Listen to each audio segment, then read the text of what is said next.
جب کوئی مسئلہ کسی حضرت کے پاس حل نہیں ہوتا تھا وہ اعلیٰ حضرت کے پاس حل ہوتا تھا. اس لیے ساری دنیا نے کہا سارے حضرتوں میں جو سب سے اعلیٰ ہے انہی کا نام اعلیٰ حضرت ہے. عشق و محبت، عشق و محبت، عشق و محبت، عشق و محبت، عشق و محبت، عشق و محبت.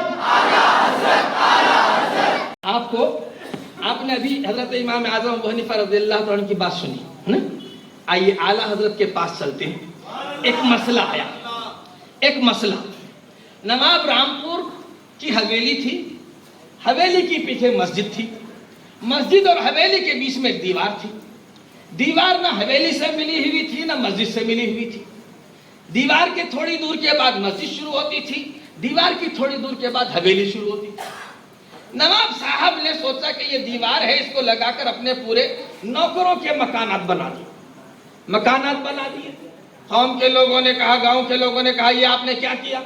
مسجد کی دیوار پر آپ گھر کیسے بنا سکتے ہیں؟ بولے مسجد کی دیوار ہے. اتنا سننا تھا کہ وہ خود اللہ سے ڈرنے والے متقی پرہیزگار آدمی تھے، انہوں نے پورے کوٹھیاں توڑ دی. مگر اب فیصلہ یہ کرنا تھا کہ یہ دیوار کس کی. اپنی حویلی کے کاغذات منگائے، دیکھو تو صحیح یہ دیوار کس کی ہے. دیکھا حویلی کے کاغذات پورے پڑھ ڈالے، دیوار کا ذکر نہیں، دیوار کا ذکر نہیں ہے. اچھا چلو ٹھیک ہے، مسجد کی دیوار، مسجد کا نقشہ منگاؤ. مسجد کے کاغذات منگائے اور شروع سے آخر تک پڑھ ڈالا، مگر مسجد کے اندر سب کچھ موجود ہے، دیوار کا ذکر نہیں. اچھا چلو ٹھیک ہے، اب ایک اور بات یہ ہو سکتی ہے کہ اس زمانے کے کسی بوڑھے بڑے کو بلایا جائے جو ہمارے باپ دادا کے اس حویلی کے تعمیر کرتے وقت موجود تھے. ان کو بلایا گیا، پوچھا تو کہنے لگے ہم کو نہیں معلوم، ہم کو نہیں معلوم کہ دیوار مسجد کی ہے یا حویلی کی ہے، نہیں معلوم. نہ کوئی وہاں گاؤں میں بتانے والا، نہ نقشوں میں کچھ موجود ہے، نہ کاغذوں پہ کچھ موجود ہے. یا اس زمانے کے جو بھی ان کے پاس پنچایت راج تھا اس میں بھی کچھ درج نہیں ہے.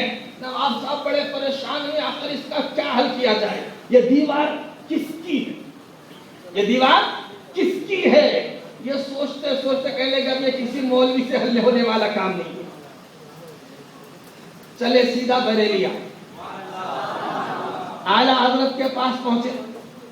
اعلیٰ حضرت مولانا احمد رضا خان فاضل بریلوی رضی اللہ تعالیٰ عنہ فتویٰ نویسی میں مشغول تھے، لکھ رہے تھے. اسی میں نواب صاحب پہنچے، بڑے قریب مراسم تھے. کہنے لگے حضور، بولے ارشاد فرمائیے کیا بات ہے؟ کہنے لگے تھوڑا فرصت ہو جائے تو بولوں. آیات فرماتے ہیں یہ تو چلتا ہی رہے گا، آپ بولیے.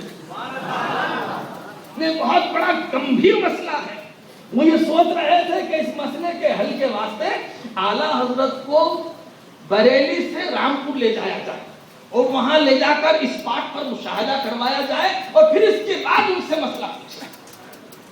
اعلیٰ حضرت فرماتے فرمائیے، آپ فرمائیے، یہاں چلتا ہی رہے گا. یہ تو کہنے لگے حضور ایک بہت بڑی سمسیا لے کر آیا ہوں، اور اپنا سارا قصہ سنا دیا کہ دیوار بیچ میں ہے، گھر سے بھی دیوار اتنی ہی دور ہے، مسجد سے بھی دیوار اتنی ہی دور ہے، اور نہ دیوار گھر سے لگی ہوئی ہے نہ مسجد سے لگی ہوئی ہے. آخر یہ دیوار کس کی ہے نہیں معلوم. اس دیوار کا کیا فیصلہ ہوگا؟ نہ کاغذ میں لکھا ہوا ہے، نہ اس کے حویلی کے کاغذ میں ہے، نہ مسجد کے کاغذ میں ہے، نہ گاؤں بھر میں کوئی اس کو جانتا ہے. اب بولیے آپ، کاغذ وہاں ہے، فیصلہ کہاں ہو رہا ہے؟ فیصلہ بریلی میں. اعلیٰ حضرت مان پوچھتے ہیں اچھا ٹھیک ہے دیوار ہے نا، دیوار میں محراب کدھر بنے ہوئے ہیں یہ بتاؤ. یہ نا محراب، سمجھا محراب، اسی کو بولتے تاقچے. بولے دیوار میں محراب کدھر بنے ہوئے ہیں؟ کہا حضور حویلی کی طرف ہے. فرمایا تو دیوار حویلی کی جائیے. بولیے جس مسئلے کو حل کرنے کے لیے وہ بڑے پریشان تھے، سوچ رہے تھے کہ بہت بڑا مسئلہ لے کر آیا ہوں، اور اعلیٰ حضرت یوں حل فرماتے ہیں جیسے کہ بہت پہلے سے اس کو جانتے تھے. یہ ہے ان کا علمی تفقہ، یہ ہے ان کی جانکاری. آپ فاضل بریلوی مولانا احمد رضا خان رضی اللہ تعالیٰ عنہ کو اگر آج کوئی ان کو امام کہہ رہا ہے تو یوں ہی نہیں کہتا. امام کا معنی کیا ہے بھائی؟ امام کس کو بولتے ہیں؟ جیسے آپ کے ذہنوں میں یہ بات ڈالی جا رہی کہ 4 ہی امام ہے، 5واں کہاں سے آ گیا؟ ٹھیک ہے، یہ امام بخاری کون سے امام ہے ان سے پوچھئے گا. امام بخاری کون ہے، امام مسلم کون ہے، امام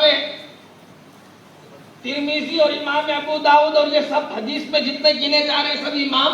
اور پھر اگر قرأت کی طرف پلٹ کے تو ادھر 14 امام، اور پھر ان اماموں کے بعد پھر امام. پھر امام ابو یوسف کون ہے، امام محمد کون ہے، امام شامی کون ہے، امام ابن عابدین کون ہے. جب اتنے سارے امام ہو سکتے ہیں اور 5ویں امام کا تصور نہیں ہو سکتا، ہزاروں امام ہو گئے. حدیث کی دنیا میں ہزاروں امام ہے، فقہ کی دنیا میں ہزاروں امام